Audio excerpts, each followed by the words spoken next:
Before you watch this video, ask yourself one question. How well do you really know the people around you? Because every story you're about to hear actually happened to real people and no monsters. No demons, just humans and the terrifying things they're capable of. The first story was shared by a night shift security guard from Ohio. And even years later, he says he still can't sleep without a light on. That he worked at a small, nearly abandoned office complex on the edge of town. The kind of place where most businesses had moved out years ago, leaving behind empty hallways, flickering lights, and silence so deep it made your ears ring. His job was simple: sit at the front desk, watch the cameras, and make hourly patrols. Most nights, nothing happened. Until one night, around 2:17 a.m., he noticed movement on camera 4. Camera 4 faced the third floor hallway. That floor was completely vacant. No offices, no furniture, no reason for anyone to be there. At first, he thought it was a glitch. The camera quality was bad, and shadows sometimes played tricks. But then the movement happened again. Slow, deliberate, like someone stepping just out of view. He leaned closer to the monitor. A man appeared on the screen, but he wasn't rushing. He wasn't sneaking. He was walking calmly down the hallway, hands at his sides, head tilted slightly, as if he were listening to something only he could hear. The guard grabbed his radio and called out, announcing himself, even though no one should have been there.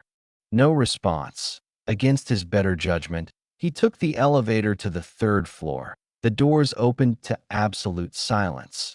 The hallway looked exactly as it always did. Empty, dusty, long rows of closed doors. But something felt wrong. The air was colder, thicker, like the building was holding its breath. He walked the length of the hallway. No one. Confused, he returned to the security desk and checked the cameras again. The man was back on camera 4. Only this time, he was standing directly in front of the camera, staring straight into the lens. His face was pale, expressionless, eyes wide open and unblinking. The guard felt his stomach drop. Then the man smiled. Not a friendly smile, not even a human one. His mouth stretched too wide, as if his face wasn't designed to do that. The feed cut to static. Panicking, the guard called his supervisor, who told him to stay put and wait for police. While waiting, he kept watching the monitors. Camera 1. Empty. Camera 2. Empty. Camera 3. The man was standing behind the guard's chair.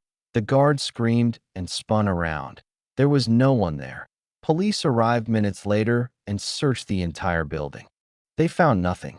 No signs of forced entry. No footprints. No explanation. When they reviewed the footage the next day, camera 4 showed the hallway completely empty the entire night, except for one final frame, timestamp 2:17 a.m. A close-up of a man's face, smiling. The second story comes from a college student who rented a cheap basement apartment during her final year. At first, it felt like a steal. Low rent, quiet neighborhood, private entrance. The landlord was an older man who lived upstairs and barely spoke. The first few weeks were normal. Then she noticed the noises. Every night, around the same time, she heard slow footsteps above her ceiling. That wasn't strange. Her landlord lived upstairs. But what bothered her was the pattern. The footsteps would start in the living room, walk to the bedroom, stop, then move directly above her bed, and stay there. Night after night, the same routine.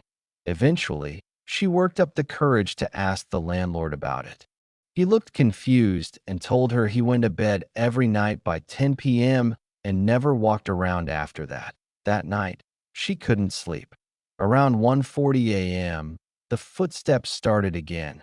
But this time, they were louder, closer. She felt the ceiling above her bed creak, as if someone were pressing their weight down. Listening.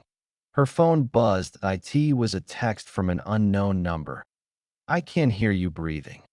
Her heart nearly stopped. She didn't respond. She didn't move.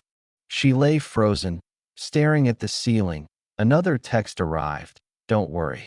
I won't come down tonight." She grabbed her keys and ran out of the apartment barefoot, calling the police as she ran. Police searched the house and found a hidden crawl space between the floors. Inside it were blankets, food wrappers, and a phone, the number that texted her. Her landlord was arrested that night. The third story was told by a truck driver who swore he would never drive overnight again. He was driving through a long stretch of desert highway, miles from the nearest town. It was just after midnight when he saw a woman standing on the side of the road. She was wearing a white dress. No shoes, no bag, just standing there, staring at the road. That he slowed down, unsure. She raised her hand, signaling for help. Against his instincts, he pulled over. She didn't speak when she got into the passenger seat. She just stared straight ahead. After several minutes of silence, he asked if she was okay. She turned to him slowly. Her eyes were completely blacked. He slammed the brakes and reached for the door handle. But before he could move, she said quietly, "You weren't supposed to stop." The truck stalled. The engine died. The dashboard lights went out. In the darkness, he heard breathing that wasn't his own. When the engine suddenly roared back to life, the passenger seat was empty. Police later told him that multiple drivers had reported picking up a woman matching that description. None of them ever found her again. The fourth story comes from a family who installed security cameras after a series of break-ins in their neighborhood. For weeks, nothing happened. Then one night, the motion alert went off at exactly 3:03 a.m. The camera showed a man standing in their backyard. He wasn't trying to break in, he wasn't moving, he was just standing there, facing the house, watching. Every night after that, the alert went off at the same time. 3:03 a.m. Same man, same position. When police checked the yard, there were no footprints. No evidence anyone had been there. One night, the family decided to stay awake and watch the camera live. At 3:03 a.m., the man appeared. And then, he looked up, directly into the camera, and waved. The next morning, the camera footage for that hour was missing. The final story is the most disturbing because no one knows how it ended. A woman began receiving voicemails from her own number. First, they were silent. Then they started containing whispers. Then full sentences. Each message described something she had done earlier that day. What she wore. Where she went. Who she spoke to. The last voicemail arrived at 11:47 p.m. It was her own voice, crying, saying, "He's here." Police never found who was sending the calls, but the woman moved away shortly after. Her old phone was later found in her abandoned apartment, still receiving voicemails.